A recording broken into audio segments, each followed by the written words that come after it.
friends, and welcome again to my tiny basement kitchen. I'm Tamara Jones, your baker in the basement. Today we're tackling creme brulee. This is a recipe that sounds really fancy and is sure to impress people when you serve it to them, but it's super simple to make. So let me show you. We start with 5 egg yolks. Here I've already separated them and the whites are hanging out in the fridge waiting to be made into something else delicious. A 1/4 cup of sugar. Here I happen to be using vanilla sugar, but regular white granulated is fine. 1 teaspoon of fine real vanilla bean paste. You can also use vanilla extract, or if you can get one, a real vanilla bean. 2 1/4 cups of 30% whipping cream. And some more sugar. This is just regular white granulated sugar. So right away our first step is to get the cream and the vanilla heating up on the stove. So we'll just pop it in this pot here. Oh, we'll just pretend that didn't happen. No big. Okay. And I'm just actually going to stir with this spoon for a little bit because I want to make sure I get every bit of that vanilla paste goodness right in there. Alright, so we pop that on medium heat.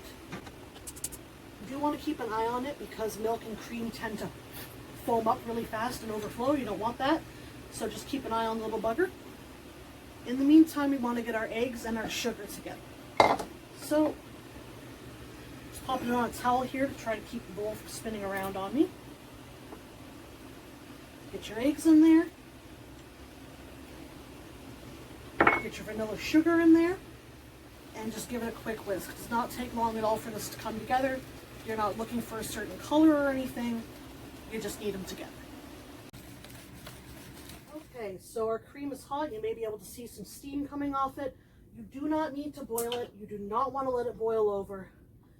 You just want to kind of let that vanilla infuse through all the cream and get it hot. So this next step is where some people get scared. You don't want to curdle your eggs. The key is just to take your time. Just look, just that tiny, tiny amount, okay? That tiny splash. Just, okay? So take your time and just do it little by little. And when you've got more than half of the cream in there, then you can speed it up a little. But until then, just take your time, man. Just chill. We're making creme brulee, just having fun. Okay, so now all of our cream is in there. Just going to give it a scrape because, again, I do not want to miss it. Even a tiny smidge of that vanilla paste. It's expensive these days, you know. Give that a good whisk. Make sure it's all in there. Now what I have here is a 9x13 pan that has glass ramekins in it. I've also got a couple of glass bowls. And I'm just using a ladle to gently move my custard cream, or custard batter, whatever you'd like to call it, as evenly as possible into the different ramekins, or bowls. I don't think I mentioned it before, but I've got a kettle here full of hot water. It was boiling earlier, but I've let it sit for a minute. And what we're going to do is we want to create a water bath, but I don't want to do it here and then have to move boiling water across my room. So I'm going to show you the way they taught me to do it at the restaurant. Alright, so I've got my middle rack pulled out a little bit with my 9x13 sitting on it. And you just want to pour hot water in there until it comes between halfway up and 3/4 of the way up the side of your ramekins.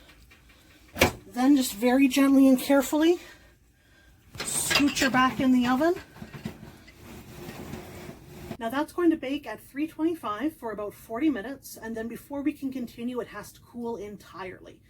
So usually you let it come to room temperature, and then you put it in the fridge for at least 3 hours to overnight. Now luckily I planned ahead. I have some that I made last night right here. Just going to put about a tablespoon of sugar on each one.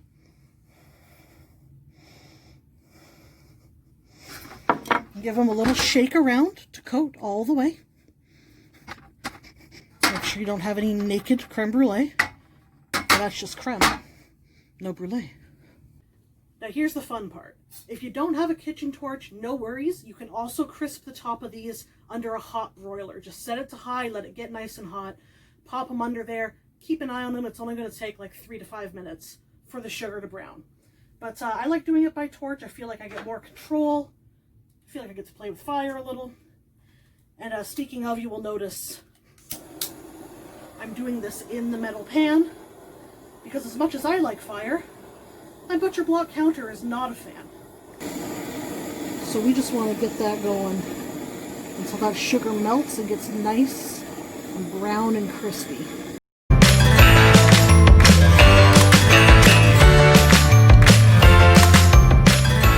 Alright, so once your sugar's all melted and your tops are all crispy, make sure you turn your torch off before you put it away.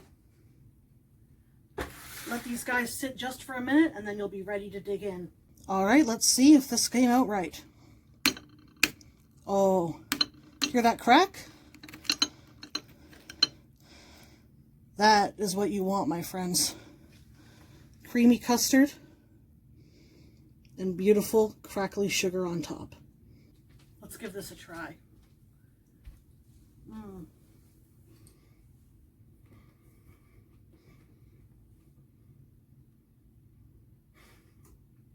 It's beautiful. The sugar is crunchy, tastes like caramel. The custard, it's not too sweet, balances with the sweetness at the top.